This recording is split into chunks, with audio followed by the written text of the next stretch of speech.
पाने वाले वो मुनिया ब्रह्मानंद को जानते हैं, पर स्वरूप की भक्ति करने वाले उस स्वरूपामृत का आनंद जानते हैं। देखो, पुष्टि भक्ति है ना, वो गुण की भक्ति नहीं है, वह स्वरूप की भक्ति है। मर्यादा भक्ति व गुण की भक्ति, पुष्टि भक्ति व स्वरूप की भक्ति। प्रभु कृपाळु छे, दयाळु छे, दुख हरता छे, आवा गुणों सांभळीने जे भाव थाय ए मर्यादा भाव। कारण जे दिवसे कृपा नहीं देखाय ए दिवसे अभाव पण आवी जशे। जे दिवसे दुखने नहीं हरे ए दिवसे भगवान में दोष पण देखाशे। आ मर्यादा भक्ति के एना गुण देखाय त्यां सुधी भाव अने गुण प्रकट न थया तो अभाव। पर पुष्टि भक्ति वो तो स्वरूप की भक्ति है कि प्रभु आप कृपा करो या न करो, भले कठोर बन जाओ, पर हम तो आपको प्रेम करती हैं और करती ही रहेंगी। ये पुष्टि भक्ति है। आप हमको जीवाओ या विरह में मार दो, पर हमने तो प्रेम करना सीखा है। क्योंकि प्रेम वही है जिसमें किसी शर्त न हो। जहां तक शर्त है वहां तक प्रेम नहीं। भले आप विरह में रखो, कोई गोपी ब्रज छोड़कर मथुरा नहीं गई, क्योंकि प्रभु ने कहा था मैं यहां आऊंगा, मेरी प्रतीक्षा करना। कई लोग प्रश्न करते हैं राधा और कृष्ण मिले क्यों नहीं, साथ क्यों नहीं रहे। किनाराओ अलग रही ने, झरण ने जीव तू राखे, अलगता आपनी एमज प्रेम ने जीव तू राखे। जैसे दो तट होते हैं ना, जिस दिन दोनों मिल जाएं तो बहता हुआ जल रुक जाता है, वो अलग रहें तभी वह जल बहता रहता है। वैसे ही ये दो अलग रहे तो प्रेम बहता रहा, क्योंकि जो इकट्ठे होते तो प्रेम का झरना रुक जाता। क्यारेक प्रेम ने जीवતું રાખવા માટે अलगता पण जरूरी હોય। આમ સાકાર બ્રહ્મવાદ, આપણે ત્યાં તો સાકાર સ્વરૂપની ઉપાસના છે।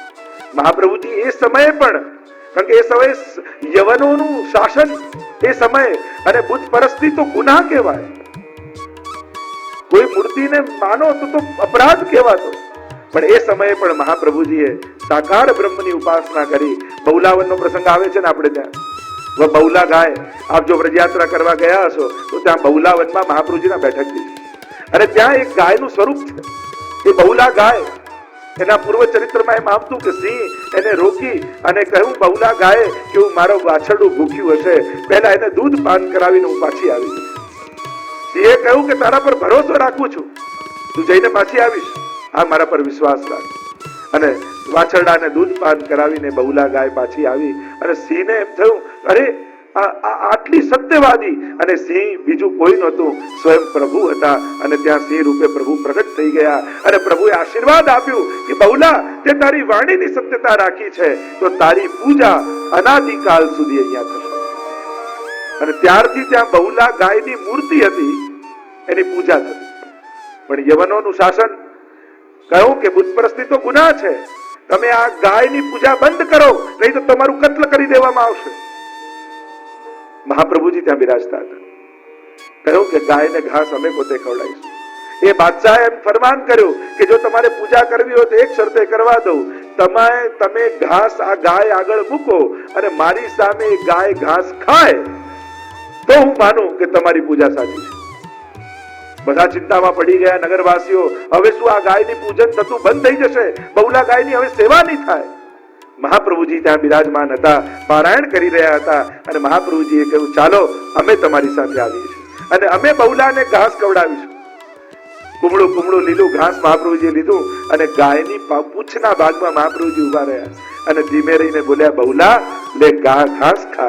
અને बहुला ગાયે ત્યાં સાક્ષાત પાછું વળી જીવંત બની અને મહાપ્રભુજીના હસ્તથી ઘાસ ખાધું અને યવન ચક્કરમાં પડી ગયો, અરે આ પથ્થરની ગાય ઘાસ કેમ ખાઈ શકે। અને આમ એ સમયે પણ મહાપ્રભુજીએ ગાયોની પૂજનની રક્ષા કરી હતી અને ગાયોની સેવા કરી હતી, પ્રસ્થાપિત કરી હતી સમાજમાં। અને મૂર્તિ પૂજાને એ સમયે મહાપ્રભુજીએ એની પ્રસ્થાપના એ સમયે 500 વર્ષ પૂર્વ કરી। नहीं तो ये समय एवो समय આવી ગયો હતો, ગોકુલનાથજીના સમયમાં પકડવામાં આવ્યા વૈષ્ણવોને કહ્યું ગળામાંથી કંઠી કાઢ, નહીં તો તારું ગળું કાપી નાખીશું।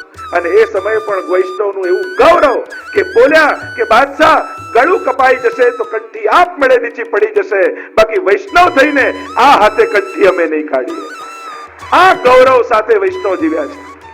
અને આજે બધી અનુકૂળતા છે, છતાંય કંઠી અમને ખૂંચે છે એટલે અમે પહેરતા નથી. હું તો કહું ખૂંચે એવી પહેરાવી જેથી યાદ તો રે પહેરી છે. આપણે બહુ સોફ્ટ લઈ આવીએ છીએ એટલે ભૂલીએ જઈએ છીએ કે ગળામાં મહાપ્રભુજીના હાથની અમે કંઠી પહેરી છે. तो ये गौरव के साथ वैष्णव जीता है, मैंने महाप्रभु जी की कंठी पहनी. साकार ब्रह्मवादनी समयની ઉપાસના. અને એવા તો અનેક પ્રસંગો. એક યવને મથુરાના વિશ્રામ ઘાટ પર એવું યંત્ર લગાડ્યું કે જે વૈષ્ણવ નીકળે અને એ સમય ચોટી રાખતા, અને એવું ચમત્કારી યંત્ર કે જે નીકળે એની ચોટી કપાઈને દાઢી થઈ જાય. અને મહાપ્રભુજી ત્યાં પધાર્યા અને એના ઉત્તરમાં એક બીજું યંત્ર મહાપ્રભુજી લગાવ્યું કે જે નીકળે એને દાઢી કપાઈને ચોટી ઉગી જાય. આવા તો અનેક પ્રસંગો. મૂળ વાત છે સાકાર ઉપાસનાની વાત.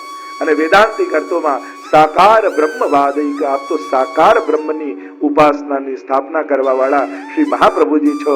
અને એટલા માટે ગુસાઈજી વંદન કરતા આગળના નામનું ઉચ્ચારણ કરતા કહે, વેદ પારગાય નમઃ.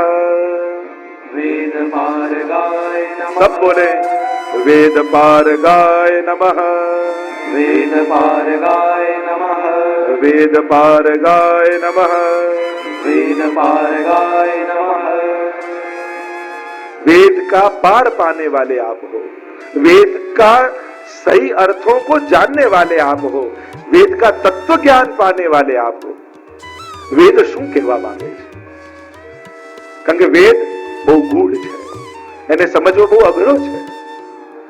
સાધારણ વ્યક્તિ કેવલ ભાષાનો જાણકાર એને ન જાણી શકે. સ્વયં વેદ પણ જ્યારે બ્રહ્મની ઉપાસના કરો વર્ણન કરતા નીતિ નીતિ કહી દે તો વેદ થકી બ્રહ્મને કેમ જાણી શકાય? વેદો પણ 3 ગુણ વાળા છે. આમ વેદની ઉપાસના, મહાપ્રભુજી સ્વયં વેદ પારગહ છે, વેદને જાણવા વાળા છે.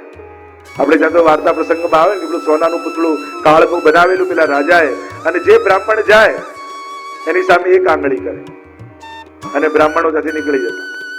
મહાપ્રભુજી ત્યાં પધાર્યા અને પેલા સોનાના પુતળાએ કાળ રૂપે મહાપ્રભુજી પધાર્યા અને એક આંગળી કરી તો મહાપ્રભુજી 3 આંગળી કરી અને પેલું પુતળું નીચે વળીને સાક્ષાત દંડવત પ્રણામ કરી દીધું. મહાપ્રભુજી રાજાને થયું કે મને સમજમાં ના આવી, જે વિદ્વાનો આવતા એની સામે આ પુતળું એક આંગળી કરતું ને વિદ્વાનો જતા રહેતા. મહાપ્રભુજી 3 આંગળી કરીને વંદન કેમ કરી દીધા? ત્યારે મહાપ્રભુજીએ કહ્યું, આ એમ કહે છે કે હું વેદનો જાણવા વાળો છું, હું સાક્ષાત કાળ છું અને એક સમય સંધ્યા કરું છું. મહાપ્રભુજી 3 આંગળી કહ્યું, અમે ત્રિકાલ સંધ્યા કરીએ છીએ અને તત્વને જાણવા વાળા છે વેદના. એટલે સાષ્ટાંગ મહાપ્રભુજીને વેદ રૂપ જાણી અને સાષ્ટાંગ દંડવત પ્રણામ કરી દીધા. એકવાર મહાપ્રભુજી સંધ્યા વંદન કરતા હતા. જો આપણે ત્યાં વલ્લભકુલ ને ત્યાં આજે પણ એ વેદના વિધાનોને માનવામાં આવે. ઘણી વાર વૈષ્ણવો એમ કહે કે અમે તો પુષ્ટિ ભક્તિ માર્ગમાં આવ્યા, હવે વેદને માનવાની અમને શું જરૂર? લોકે સ્વાસ્થ્યમ તથા વેદે, આપણે લૌકિક વૈદિક ત્યાગની જે વાત કરીએ છીએ, પણ આપણે બધા વૈષ્ણવ એટલા ચતુર છે, લૌકિક છોડતા નથી પણ વૈદિક છોડી દે. લૌકિક વૈદિક ત્યાગની જે વાત કરવામાં આવી, પણ એ ક્યારે? જ્યારે એ ભગવદી બુદ્ધિ જાગૃત થઈ જાય ત્યારે આ વિધિ વિધાનો નથી. પણ જ્યાં સુધી દેહ બુદ્ધિ છે ત્યાં સુધી શાસ્ત્રની સર્વ મર્યાદાઓ વૈષ્ણવે પાળવી છે. સ્વયં ગુસાઈજીના ધ્યાનમાં જુઓ ને, પ્રાણાનાયમ નાસાપુટ નેતકરમ કર્ણરાજ વિમુક્તમ. સ્વયં સંધ્યાવંદન ગુસાઈજી કરી રહ્યા છે. એમ જ મહાપ્રભુજી એકવાર સંધ્યાવંદન કરતા હતા અને વૈષ્ણવે પૂછ્યું કે જરા આપ તો ભક્તિ માર્ગના આચાર્ય છો, પછી આપ કર્મકાંડ કેમ કરો છો? આ વેદના વિધાનો કેમ કરો છો? ત્યારે મહાપ્રભુજીએ કહ્યું કે ભક્તિ માર્ગ છે ને એ તો ફૂલોનો બગીચો છે, અને કર્મકાંડ છે ને એની આજુબાજુની કાંટાની વાડ છે. જો કાંટાની વાડ કરવામાં ના આવે ને તો કોઈ પણ આવીને ફૂલોનો બગીચો બગાડી જાય. એટલે અમારા ભાવની રક્ષા કરવા માટે અમે વેદની વાડ બાંધી અને સેવાનો આનંદ લઈએ છીએ. આ વેદ મર્યાદાની તો વાડ છે કે જે અમારા ભાવની રક્ષા કરે છે. અને એટલા માટે વૈદિક વિધાનો પણ આપણે ત્યાં સ્વીકારે છે.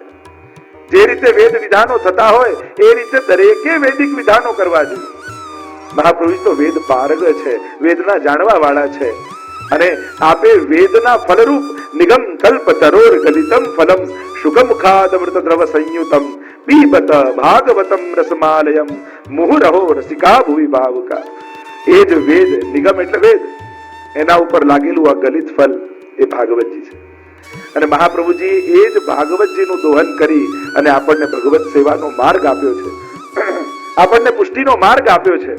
અને એટલા માટે વેદનો સાચું તત્વ એટલે કે સાચો સાર, અર્ક જેને કહીએ, એ સેવા રૂપે, ઠાકોરજી રૂપે મહાપ્રભુજી આપણને આપ્યો છે. અને એટલા માટે ગુસાઈજી કહે છે કે મહાપ્રભુજી તો વેદ પારગ છે, વેદને જાણવા વાળા મહાપ્રભુજી છે. આપણે ત્યાં શ્રુતિ રહસ્ય નામનો ગ્રંથ છે. વેદોમાં પણ જેટલા જેટલા મંત્રો છે બધાને કૃષ્ણ પરક કરીને જાણે છે. જેમ ત્ર્યંબકમ યજામહે પ્રસિદ્ધ મંત્ર છે, ત્રિઅંબકમ પ્રસિદ્ધ અર્થ એમ છે ત્રણ નેત્રો જેમના છે. આપણે ત્યાં કૃષ્ણ પરક અર્થ કર્યો ત્રિઅંબ, અંબ એટલે માં, ત્રણ માતાઓ જેની છે, રોહિણીજી, દેવકીજી અને યશોદાજી, એવા ઠાકોરજી છે. એટલે કે વેદના જેટલા મંત્રો છે એ ગૂઢ રૂપે પરબ્રહ્મની જ વાત કરે છે. સ્વયં મહાપ્રભુજી ગાયત્રી ભાષ્ય લખ્યું છે અને ગાયત્રી મંત્રના અર્થઘટનો એવા અદ્ભુત મહાપ્રભુજીએ કર્યા અને આજ્ઞા કરી કે ગાયત્રી તો છંદનું નામ છે શ્લોકના, એ મંત્રના છંદ ગાયત્રી છે. જેમ સર્વોત્તમ સ્તોત્રનો આપણે અનુષ્ટુપ છંદ કહીએ એમ ગાયત્રી મંત્રનો છંદ, એ મંત્રનો છંદ ગાયત્રી છે. બાકી ગાયત્રી મંત્ર પરબ્રહ્મ સૂચક છે, એ મહાપ્રભુજી અર્થઘટન કર્યો. એ તો પરબ્રહ્મની જ વાત કરે છે. એમ દરેક મંત્રો મૂળ રૂપે પરબ્રહ્મની જ વ્યાખ્યા કરે છે. જ્યારે વેદના તત્વને જાણવા વાળો કોઈ હોય ત્યારે એ સર્વના સાર રૂપે પરમાત્માને જુએ છે. તો આવા વેદ પારગ શ્રી મહાપ્રભુજી છે. એમ કહેતા આગળ શ્રી ગુસાઈજી પ્રભુ ચરણ મહાપ્રભુજીને વંદન કરતા ગયે.